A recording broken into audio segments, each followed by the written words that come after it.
Clara stood in the heart of Sophie's living room, the air heavy with jasmine and the buzz of laughter, her heart hammering as if it might break through her chest. A single wedding ring gleamed on the oak table before her, its gold band catching, the chandelier's soft light, a stark symbol of the life she was accused of ruining. Moments earlier, Elise, her best friend since their college days of late-night study sessions and shared dreams of traveling the world, had turned on her with a trembling finger, her voice slicing through the party's warmth like a winter gust, accusing Clara of stealing her husband, Daniel.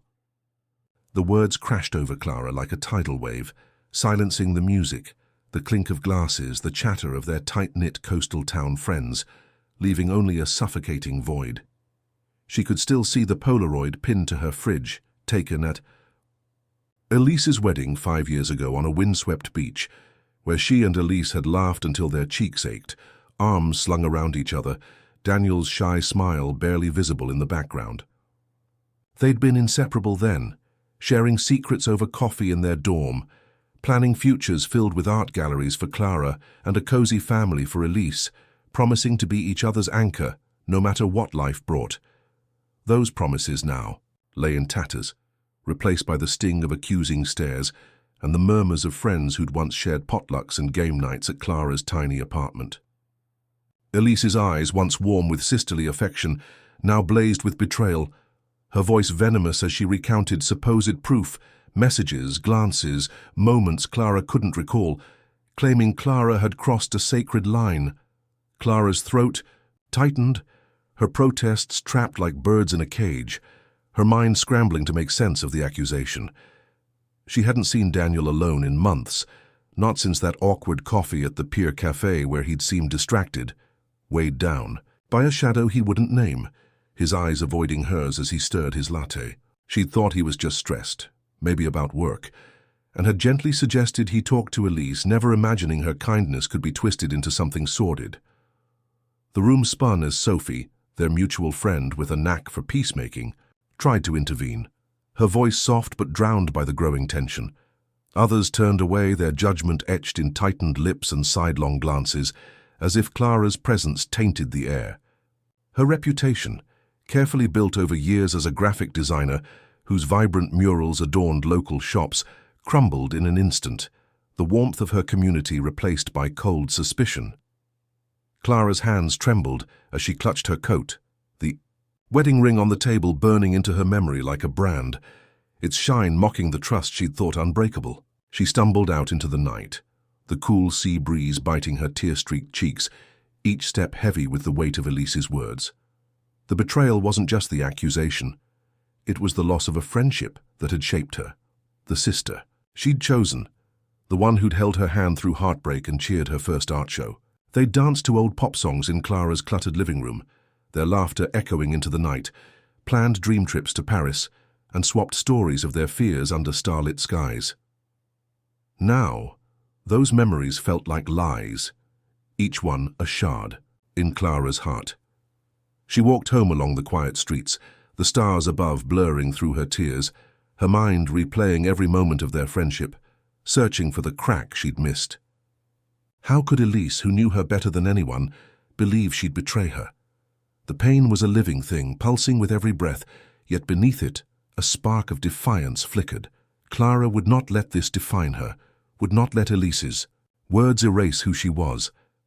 She reached her apartment, the familiar creak of the door a small comfort, and sank onto her couch, the weight of the night pressing down. The Polaroid on the fridge caught her eye, Elise's smile frozen in time, and Clara's chest ached with the loss of what they'd been, but as she stared at the ring in her mind's eye, she felt a resolve take root. She'd find a way to face this, to reclaim her truth, no matter how deep the hurt.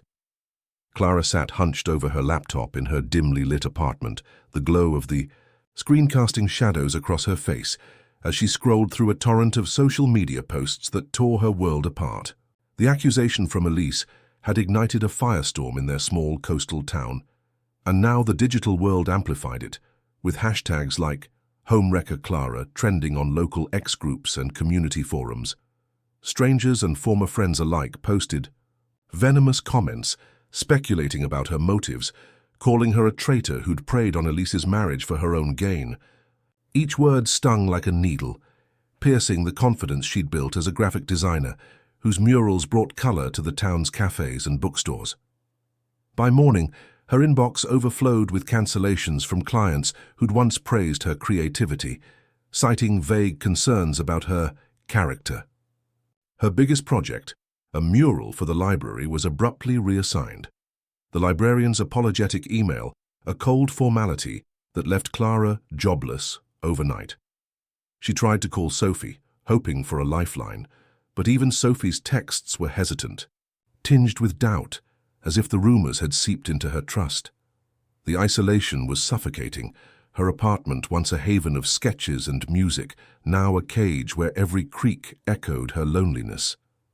She avoided the pier, the coffee shop, even the grocery store, terrified of the whispers that followed her like a shadow. On X, Elise's cryptic posts about broken trust and false friends fueled the frenzy, each one liked and shared by people Clara had known for years, their silence louder than their words. She remembered the late-night chats with Elise, how they'd laugh over wine about their quirks. Elise teasing Clara's habit of doodling on napkins, Clara ribbing Elise for her terrible karaoke. Those moments felt like a distant dream now, replaced by a reality where her name was a punchline. Clara's anxiety spiraled, her nights sleepless, her days spent pacing, her sketchpad untouched as self-doubt gnawed at her. She stared at her phone, tempted to post a defense, but the thought of more scrutiny stopped her. Instead, she read every comment, every post, searching for a clue to why Elise had turned on her so fiercely. One post stood out, a vague mention from a mutual acquaintance, about Elise's perfect marriage being a facade, but it was quickly buried under the avalanche of condemnation. Clara's heart ached, not just for her own loss, but for the betrayal of a community she'd poured her heart into. The same people who'd cheered her art now eager to believe the worst. She tried to distract herself with music, but even her favorite songs felt hollow, their melodies unable to drown out the noise in her head. Her parents called worried, but their voices from miles away couldn't bridge the chasm of her solitude. She wondered if Daniel knew the extent of the damage, if he'd seen the posts, but his silence was a wall she couldn't breach. The psychological toll was relentless, her once vibrant spirit dimmed by the weight of judgment, her fingers trembling as she clutched a mug of tea gone cold. She avoided mirrors, unable to face the exhaustion etched into her features, the spark in her eyes dulled by betrayal. Yet, in the quiet of one sleepless night, as she sat wrapped in a blanket, staring at the moon through her window, a flicker of anger stirred. She wasn't this villain they'd painted, this caricature of deceit. She'd been loyal, a friend who'd celebrated Elise's joys and held her through sorrows. The injustice of it all sparked something fierce in her, a determination to not let these lies define her. She opened her laptop again, not to read the hate but to save screenshots, to note names, to start piecing together the truth. The rumors had taken her job, her friends, her peace, but they wouldn't take her resolve. She'd face this storm, not for Elise, not for the town, but for herself, to reclaim the woman who'd once believed in the power of her own art, her own heart. Clara sat cross-legged on her living room floor, surrounded by scattered notebooks and her phone, its screen glowing with a string of text messages she'd unearthed from months ago, each one a breadcrumb leading away from the lie that had consumed her life. The messages were from Daniel, sent late at night during a time when Elise had been distant, consumed by what he called her unpredictable moods. His words were careful, almost formal, asking Clara for advice on how to reach Elise, confessing he felt like he was losing her, but never crossing into anything romantic. Clara's heart raced as she read them again, her memory sharpening around a specific evening when Daniel had shown up at her apartment, his face pale, eyes heavy with worry, asking if Elise had confided in her about anything troubling. She'd been surprised, urging him to talk to Elise directly, her loyalty to her friend unwavering even as she sensed his desperation. Now those moments took on new weight, suggesting Daniel's trust in her had been platonic, a cry for help, not betrayal. Determined to clear her name, Clara began digging deeper, her fingers trembling as she scrolled through old emails and call logs, searching for anything to counter the narrative that had painted her as a homewrecker. She found a voicemail from Daniel, his voice strained, thanking her for listening and apologizing for leaning on her, a message she'd forgotten in the chaos of her work deadlines. Each discovery fueled her resolve, a quiet fire burning through the fog of her despair. Then a chance encounter shifted everything. Sophie, hesitant but loyal, met Clara at a quiet park bench, her eyes darting nervously before she whispered about seeing Elise at a cafe with a man who wasn't Daniel, their conversation intense, almost secretive. Sophie's words were a jolt, planting a seed of doubt about Elise's story, suggesting she might be hiding something of her own. Clara's mind raced, piecing together fragments of Elise's behavior. The way she'd grown, distant cancelling plans, her smiles tight and fleeting in the months before the accusation. She recalled a moment at a group dinner when Elise had checked her phone obsessively, stepping outside for a call she dismissed as work, but seemed too urgent for that. Clara's instincts screamed there was more to this, a truth buried beneath Elise's public outrage. She reached out to another friend, Mia, who worked at the cafe and confirmed Sophie's story, describing the man as someone Elise met regularly, always in hushed tones, away from prying eyes. Mia's voice was soft with guilt, admitting she'd stayed silent to avoid the drama, but now felt Clara deserved the truth. These clues were like cracks in a dam, threatening to burst the narrative Elise had built. Clara's heart ached with a mix of hope and dread, hope that she could reclaim her truth, dread at what it might cost to confront the friend she'd once loved like a sister. She sat up late, sketching in her notebook, not art but timelines, names, moments, mapping out the puzzle of Elise's accusation. The weight of isolation still lingered, but these discoveries gave her purpose, a lifeline to pull her from the darkness. She thought of confronting Elise, imagining her friend's face once so familiar, now a stranger's mask. But she held back, knowing she needed more than suspicions to face the storm Elise had unleashed. Instead, she sent a cautious text to Daniel asking to meet, hoping he'd shed light on the shadows Elise had cast. His reply was curt, agreeing to a time but warning her he didn't want trouble, his words hinting at his own turmoil. Clara closed her eyes, the hum of her apartment's silence a stark contrast to the chaos in her mind, and felt a surge of determination. These clues weren't just about clearing her name, they were about understanding how a friendship she'd cherished had unraveled, how trust could be so fragile. She wasn't ready to forgive, not yet, but she was ready to fight, to uncover the truth no matter how painful, to prove she was more than the lies that had tried to define her. Clara sat across from Daniel in a quiet corner of a seaside diner, the clatter of dishes and murmur of other patrons fading as she studied his tired eyes, shadowed by a weight she hadn't seen in him before. His hands fidgeted with a coffee mug, and when he finally spoke, his voice was low, admitting he'd turned to her months ago because he felt Elise slipping away, her moods erratic, her warmth replaced by a cold distance he couldn't bridge. He swore their talks were never romantic, just a friend seeking advice about a marriage unraveling, and Clara felt a pang of relief mixed with sorrow, her memory flashing to that night in her apartment when he'd sat on her couch, head in his, hands asking how to reach Elise.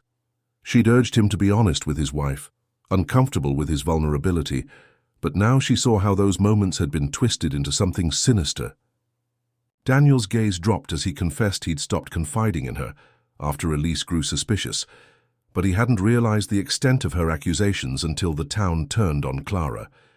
His apology was genuine, tinged with guilt for dragging her into his mess, and Clara's heart twisted, not just for herself but for the pain he carried, caught in a marriage that seemed to be crumbling long before her name was dragged through the mud.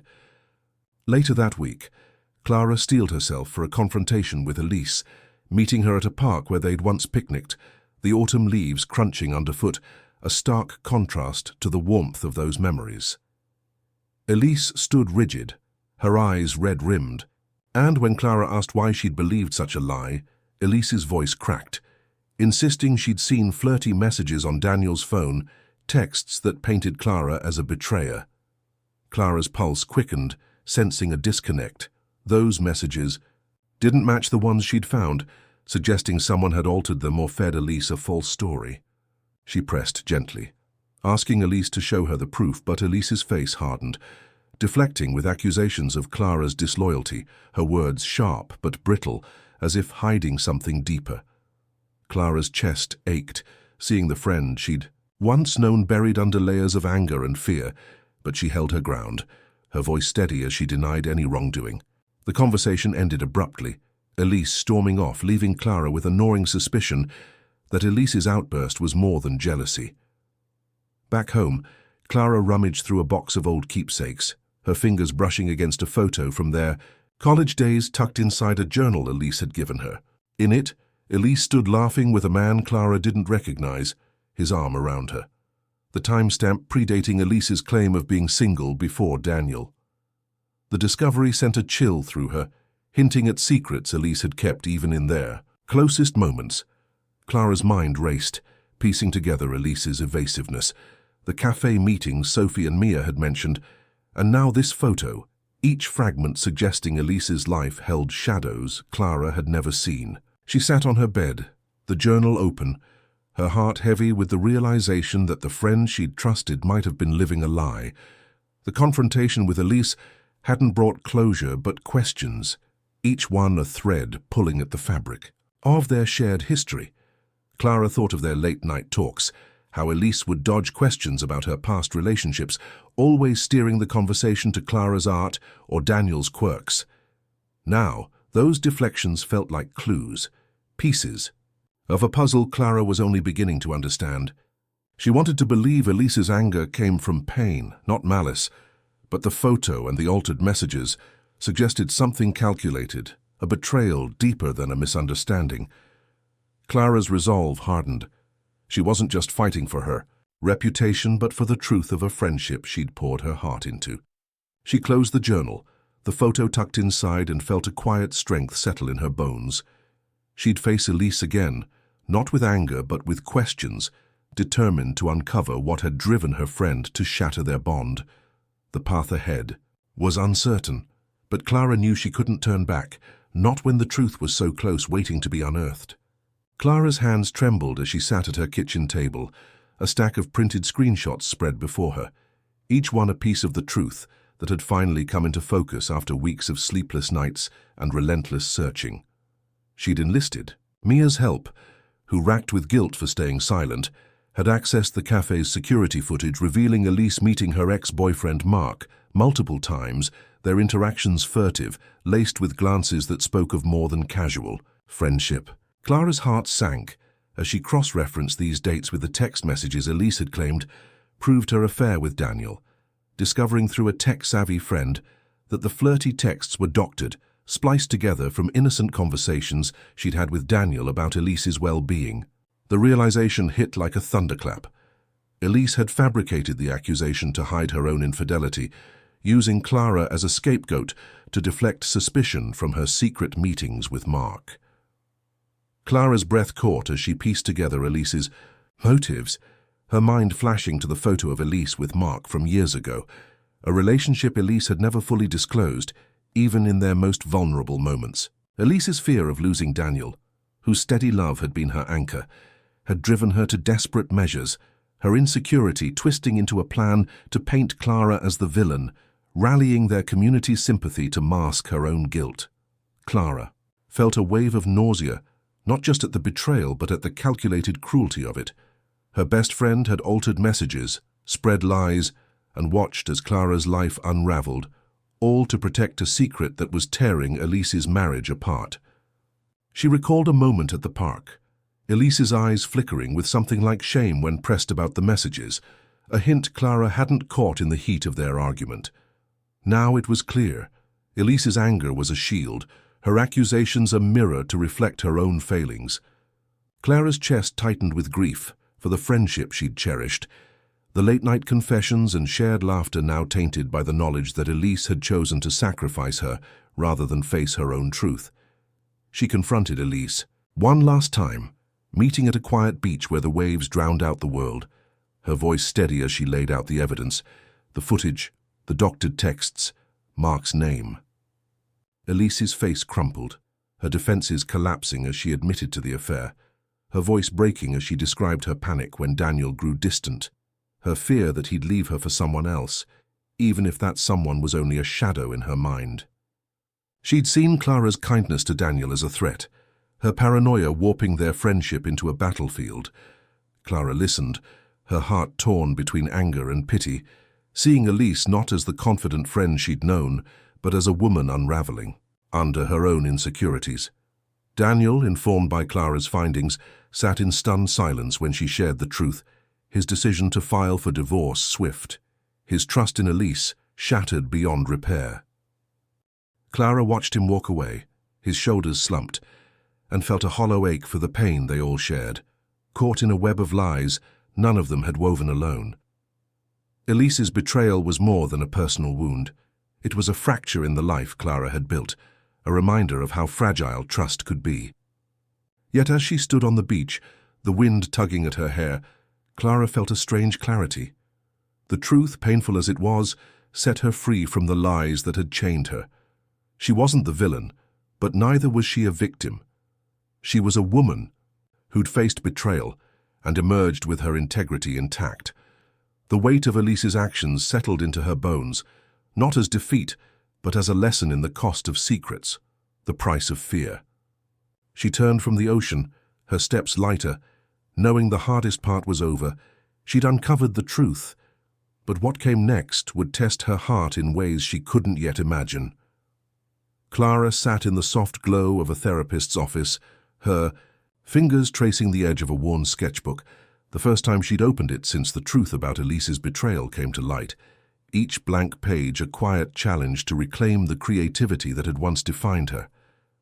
The weeks following her confrontation on the beach were a blur of raw emotions, anger and grief wrestling in her heart, as she navigated the wreckage of a friendship that had been her anchor for over a decade.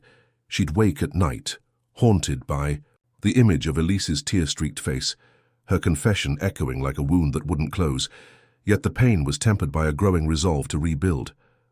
Clara started therapy, her sessions a safe harbor where she poured out the hurt of losing her reputation, her job, and the sister-like bond she'd thought unbreakable, learning to name the ache without letting it consume her.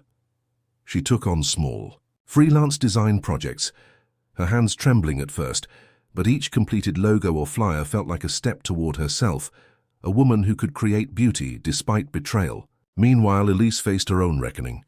Her social media accounts now silent, her once vibrant presence in their coastal town faded as friends and neighbors distanced themselves, their sympathy for her broken marriage replaced by whispers of her deception. Elise sent Clara a letter, a halting apology scrawled in her familiar loopy handwriting, admitting her shame and begging for forgiveness. But Clara tucked it away, unread, not ready to face the words, choosing instead to focus on her own healing. The letter sat in a drawer, a reminder of a bond too broken to mend easily, its weight both a burden and a boundary. Daniel, meanwhile, packed his life into boxes and moved to a neighboring city, seeking a fresh start away from the town's prying eyes. He sent Clara a handwritten note, its words simple but heavy with gratitude, thanking her for her loyalty during his darkest moments and apologizing for the role his silence played in her suffering. Clara read it under the soft light of her bedside lamp, tears falling as she realized how deeply the truth had wounded them all, each caught in the ripple effect of Elise's choices. She didn't hate Elise, not anymore, but the love they'd shared felt like a ghost, present yet untouchable. Clara's days grew steadier, her mornings spent sketching at the pier, capturing the ocean's shifting moods, her evenings filled with quiet dinners with Sophie, who'd become a steadfast ally, their conversations a balm to Clara's battered spirit. She avoided the cafe where Elise had met Mark, unable to face the place where her friend's secret life had unfolded, but she found solace in new routines, like morning walks where the salt air cleared her mind. The town's gossip had quieted, replaced by a cautious respect for Clara's resilience, though some still cast wary glances, their trust in her not fully restored. She felt the sting of their doubt, but chose to let it pass, focusing instead on the small victories. Her first client meeting in months, the way her sketches began to flow again, vibrant and alive. Therapy taught her to see her pain as a teacher, guiding her toward a deeper understanding of her own strength. and she began to journal, not about Elise but about herself, her dreams, her fears, her hopes for a life rebuilt on her own terms. Clara's heart still ached for the friend she'd lost, but the ache was softer now, less a wound and more a scar, a reminder of what she'd survived. She stood at her apartment window one evening, watching the sunset paint the sky in hues of orange and pink, and felt a quiet pride. She'd faced the storm of betrayal and emerged not just whole but stronger, her spirit tempered by the truth. The road to healing was long, but Clara knew she was on it, each step a testament to her refusal to be defined by someone else's lies. Clara stood in her apartment, sunlight streaming through the window, her sketchbook now filled with vibrant drawings of the ocean and town, a testament to the life she was rebuilding as she learned to navigate the lessons of betrayal and forgiveness. Through therapy, she began to see friendship not as a promise of perfection, but as a fragile bond requiring honesty and trust, a realization that softened the edges of her pain. She understood now that Elise's actions stemmed from fear and insecurity, a desperate attempt to hold on to a marriage she felt slipping away. And while Clara couldn't excuse the lies that had cost her so much, she found herself empathizing with the human frailty behind them. This empathy didn't mean reconciliation. She still hadn't responded to Elise's letter, the words too raw to face. But it allowed Clara to release some of the anger that had weighed her down, freeing her to focus on connections that felt authentic. She grew closer to Sophie, their evenings filled with laughter over shared meals, and reconnected with Mia, who apologized for her silence, their renewed friendship built on mutual respect. Clara's confidence returned, her freelance work gaining traction as clients, moved by her resilience, began commissioning her again, her designs now infused with a depth that spoke of her journey. She started a blog, not to air grievances, but to share reflections on betrayal and healing, her words raw and honest, describing how trust could break, but also how it could be rebuilt, not with the same people, but within oneself. The blog resonated, comments pouring in from strangers and locals alike, some sharing their own stories of broken friendships, others praising her courage to speak openly. This unexpected connection with a wider community gave Clara a sense of purpose, her voice, reaching beyond the town's borders, a reminder that her pain had forged something meaningful. She began to see the town's gossip culture in a new light, recognizing how quickly it had turned on her, amplifying Elise's lies without question, and her blog posts gently challenged this, urging readers to pause before judging, to seek truth over rumor. The town responded, some residents reaching out with quiet apologies, others starting conversations at the pier or cafe about the harm of snap judgments, a shift that felt like a small victory for Clara. She didn't seek their approval, but their reflection mirrored her own growth, a sign that her story was rippling outward, changing perspectives. In therapy, she explored forgiveness, not as a gift to Elise, but as a release for herself, a way to let go of the bitterness that threatened to dim her light. She wrote a letter to Elise in her journal, not to send, but to process, expressing the hurt, the love they'd shared, and her choice to move forward without resentment. This act of writing freed something in her, her heart lighter as she sketched a new piece, a mural concept of two hands reaching but not touching, symbolizing the space between betrayal and healing. Clara's days felt fuller now, her mornings spent sketching at sunrise, her evenings teaching an art class at the community center, where she encouraged others to find their voice through color and line. She didn't erase Elise from her memory. Their shared history was part of her, but she no longer let it define her, choosing instead to build a life rooted in authenticity. The town's transformation, though incomplete, mirrored her own, as neighbors began to question their role in the frenzy that had nearly destroyed her. Clara's blog became a quiet beacon, its words a call to empathy, to understanding that everyone carries unseen struggles.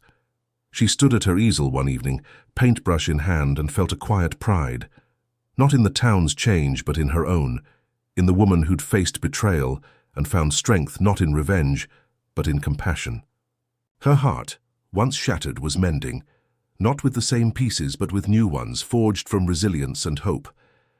Clara stood at the center of the town's community hall, her heart swelling with a quiet triumph as she unveiled her latest mural at the art event she'd organized, a vibrant tapestry of swirling blues and golds depicting two figures standing apart yet connected by threads of light, a tribute to the complex dance of friendship and forgiveness. The room buzzed with neighbors and new clients, their applause a stark contrast to the whispers that had once shadowed her, her reputation now restored through months of tireless work and raw honesty in her art.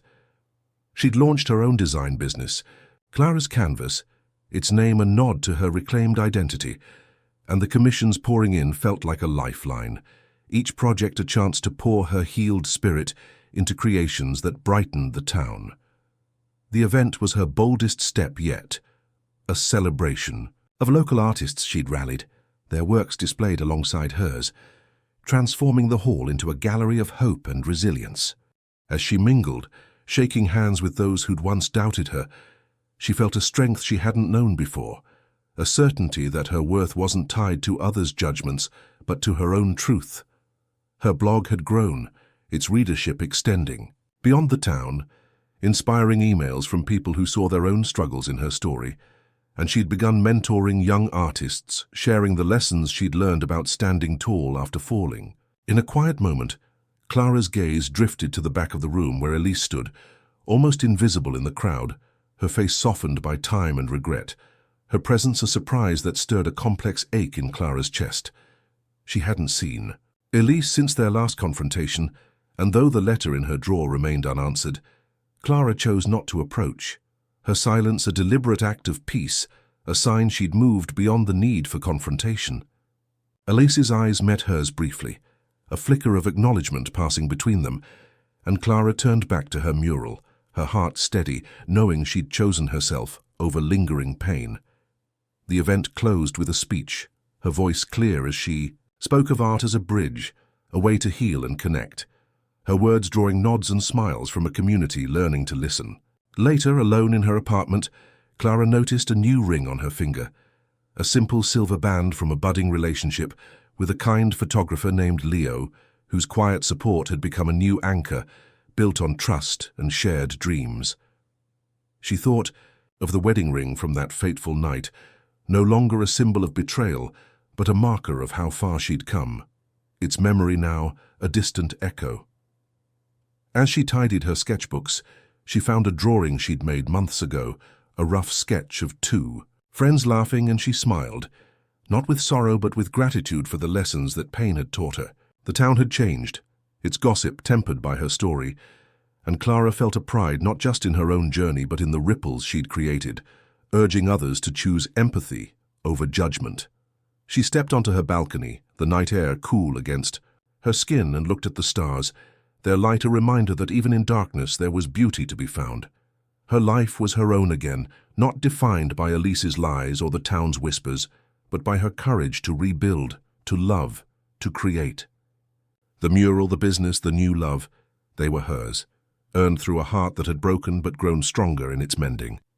Clara closed her eyes, the ocean's hum in the distance, and felt a profound peace, a certainty that she'd not only survived but thrived, her story a testament to the power of truth and the freedom found in letting go.